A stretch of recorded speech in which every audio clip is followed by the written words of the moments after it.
So why does culture matter in an organization at all? Well, culture is like the character of an organization. We refer to someone's character when they're an individual. Well, the culture is the character of that organization. It's how the people interact. It's whether they feel psychologically safe with each other. It's whether they have a clear sense of purpose and vision and mission.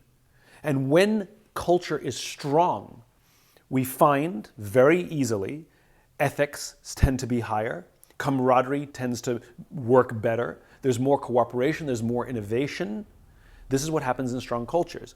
But when there is weak culture, when it's about how do I get promoted, how do I protect myself, if I'm operating out of fear, in other words, I feel intimidated by the boss, by the chief or the sheriff, well, ethics decline, collaboration declines, innovation declines, and we become in a self-protective mode. Now, we see this in the private sector, in the business world all the time.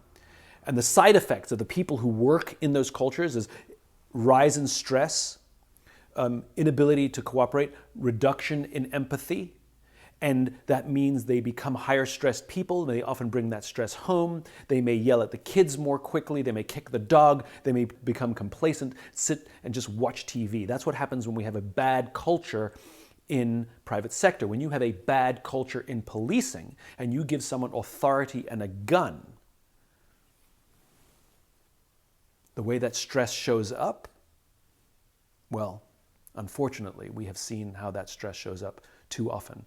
And I would put my money down that the vast majority, if not all, of the abhorrent behavior that we have seen objectively from law enforcement is not an anomaly in these situations. Almost always it'll come from cultures where the leadership, I would argue, is substandard and there's no leadership training and the cultures are weak.